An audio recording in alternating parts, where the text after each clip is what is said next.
দাবি দেওয়া ছিল পর্যায়ক্রমে সেই সকল আপনারা যেখান থেকে দেশ রূপান্তরের সঙ্গে যুক্ত রয়েছেন সবাইকে স্বাগত জানাচ্ছি। আমরা আপনাদেরকে দেখানোর চেষ্টা করছি আবারও রাজধানীর পল্টন এলাকা জুড়েই বিক্ষোভ কর্মচারীদের বিক্ষোভ ঘিরে কিন্তু আমরা দেখতে পাচ্ছি এখানে জড়ো হচ্ছেন যে বিক্ষোভকারীরা। আমরা আপনাদেরকে একটু জানিয়ে রাখতে চাই এখান থেকে বিক্ষোভকারীরা যেমনটি জানিয়েছেন যে চেয়ারম্যান এবং এমডির পদত্যাগের দাবিতে কিন্তু তারা এখান থেকে তারা দাবি করেছেন। আমরা আপনাদেরকে একটু দেখানোর চেষ্টা করছি সরাসরি রাজধানীর প্রেস ক্লাব এলাকা থেকে সরাসরি যুক্ত হয়ে। এখানে প্রেস ক্লাবের সামনেই আমরা দেখতে পাচ্ছি যে দুপুরের পর থেকেই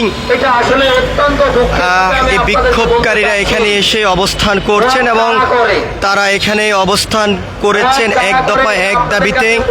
আমরা যারা চাকরিজীবী আছি এখানে প্রত্যেকটা মানুষ মিনিমাম মাস্টার ডিগ্রি পাস। আমরা আসলে মফ করার মতো এমন কোনো কাজ সেই জায়গায় করিনি। অথচ এসডিএফ এর যে সকল কর্মচারীরা রয়েছেন তারা জাতীয় প্রেস ক্লাবের সামনে দুপুর পর থেকে এসে জড়ো হতে আমরা দেখতে পাচ্ছি এবং এখনো পর্যন্ত বিভিন্ন স্থান থেকেই তারা এখানে এসে অবস্থান করছেন। তারা এখান থেকে যেমনটি আজকে দাবি করছেন এবং যে বিক্ষোভ কর্মসূচি ডাক দিয়েছেন এমডি এবং চেয়ারম্যানের পদত্যাগের দাবিতে তারা এক দফা কর্মসূচি ডাক দিয়ে জাতীয় প্রেস ক্লাবের সামনে এসেই তারা অবস্থান করছেন। আমরা আপনাদেরকে এটা সরাসরি দেখানোর চেষ্টা করছি। এখান থেকে তারা যেমনটি অভিযোগ করছেন যে বিভিন্ন আসবাবপত্র ব্যয়বহুল টাকা ক্রয় করার যেই নীতিমালা তারা দেখিয়েছেন এরকম দুর্নীতির বিরুদ্ধে কিন্তু তারা সোচ্চার হয়ে এখানে দাঁড়িয়েছেন বলে এমনটি কিন্তু তারা এখান থেকে অভিযোগ করে এই বিক্ষোভ কর্মচারীরা আজকে এক দফা দাবি নিয়ে রাজধানীর জাতীয় প্রেস ক্লাবের সামনে এসেই অবস্থান করছেন। আজকে হেড অফিসে 4 দিন থেকে পড়ে আসি, অথচ 4 দিনে আমাদের ফলাফল হয়েছে সেটা হলো যে আমরা মফ করতে এসেছি। আমি অত্যন্ত কষ্টের সাথে এবং হৃদয় বিদারক দুঃখের সাথে আপনাদেরকে জানাতে চাচ্ছি এখান থেকে বিক্ষোভকারীরা যেমনটি বলছেন যে উন্নয়নের নাটক দুর্নীতি উৎসব বিভিন্ন ব্যানার পেস্টনে কিন্তু তারা এই জাতীয় প্রেস ক্লাবের সামনে এসেই অবস্থান করেছেন এবং এখান থেকে তারা আরও যেমনটি দাবি করছেন যে ইলেকট্রনিক্স বিভিন্ন পণ্য ব্যয়বহুল টাকা ক্রয় করার যে নীতিমালা তারা দেখিয়েছেন এবং সেই নীতিমালার বিরুদ্ধে তারা এখানে আজকেই এক দফা দাবি নিয়ে অবস্থান করেছেন এবং তারা আরো যেমনটি বলছেন যত সময় পর্যন্ত চেয়ারম্যান এবং এমডির পদত্যাগ না হবে তত সময় পর্যন্ত তাদের এই আন্দোলন সংগ্রাম বিক্ষোভ কর্মসূচি তারা চালিয়ে যাবেন বলে এমনটি কিন্তু তারা জানিয়েছেন। আমরা আপনাদেরকে সরাসরি জাতীয় প্রেস ক্লাবের সামনের থেকে যুক্ত হয়ে দেশ রূপান্তরের ক্যামেরার মাধ্যমে দেখানোর চেষ্টা করছি। আমি ব্যক্তিগতভাবে 2012 সাল থেকে এই প্রতিষ্ঠানে চাকরি করে এসেছি। একটার পর একটা প্রকল্পে আমরা অর্থপ্রদান হয়েছি, কিন্তু অত্যন্ত দুঃখের সাথে বলতে হচ্ছে যে বর্তমান এমডি এবং চেয়ারম্যান মহোদয়ের সীমাহীন দুর্নীতির কারণে আমাদের দাতা সংস্থা বিশ্ব ব্যাংক তারা আমাদেরকে আর কোনো প্রকার ফান্ড দেবে না বলে জানিয়ে দিয়েছেন।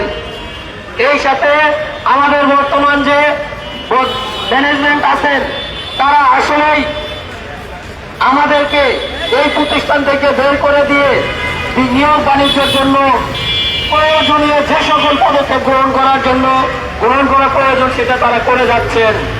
প্রিয় সহযোগিতাবৃন্দ, আমরা মাঠের মানুষ, আমরা কোনো রাজনীতি বুঝি না। আমাদের আবারও রাজপথে অবস্থান করছেন এক দফা এক দাবি নিয়ে এসডিএফ কর্মচারী এবং কর্মকর্তারা। এখান থেকে তারা যেমনটি দাবি করছেন তাদের চেয়ারম্যান এবং এমডির অপসারণের দাবিতে তারা এক দফা দাবি নিয়ে রাজপথে অবস্থান করেছেন। এখান থেকে তারা যেমনটি জানিয়েছেন যত সময় পর্যন্ত এমডি এবং চেয়ারম্যান পদত্যাগ না করবে তত সময় পর্যন্ত তাদের এই কর্মসূচি চলমান থাকবে।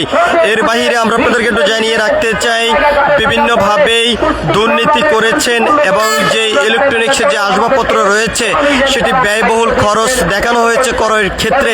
এই দুর্নীতির বিরুদ্ধে তারা সবসময় সোচ্চার ছিলেন, এখনও সোচ্চার হয়ে রাজপথে অবস্থান করে জাতীয় প্রেস ক্লাবের সামনে এসেই তারা এক দফা এক দাবি নিয়ে বিক্ষোভ কর্মসূচি চালিয়ে যাচ্ছেন। সবকিছু মিলিয়ে যদি আমরা আপনাদেরকে জানিয়ে রাখতে চাই এখান থেকে তারা যেমনটি বলছেন তারা নিরাপত্তাহীনতার মধ্যে রয়েছেন এবং নিরাপত্তাহীনতার মধ্যে তারা রয়েছেন বলে এমনটি কিন্তু তারা অভিযোগ করেছেন এবং তাদের ন্যায্য অধিকার আদায় করার লক্ষ্যে তারা জাতীয় প্রেস ক্লাবের সামনে এসেই অবস্থান করছেন এবং তাদের দাবি আদায় না হওয়া পর্যন্ত তারা তাদের এই কর্মসূচি চালিয়ে যাবেন বলে এমনটি কিন্তু এখান থেকে বিক্ষোভকারীরা জানিয়েছেন।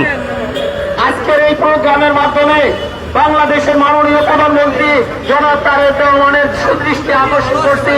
স্যার, আপনি যেহেতু বাংলাদেশকে মুক্ত এবং দারিদ্র মুক্ত করার জন্য বিভিন্ন পদক্ষেপ গ্রহণ করেছেন এবং দুর্নীতিতে জিরো টলারেন্স নীতি গ্রহণ করেছেন, আমরা চাই আজকে এই মানববন্ধনের মাধ্যমে আপনার কাছে তুলে দিতে যে আপনারা আমাদের এতগুলো মানুষের আহার রুচিতে যারা আজকে কি বলবো মানসিক হাত দিয়েছে, আমরা সেই সকল দুর্নীতিবাজগ্রস্ত লোকদের সুদৃষ্টি, সেই সকল দুর্নীতিগ্রস্ত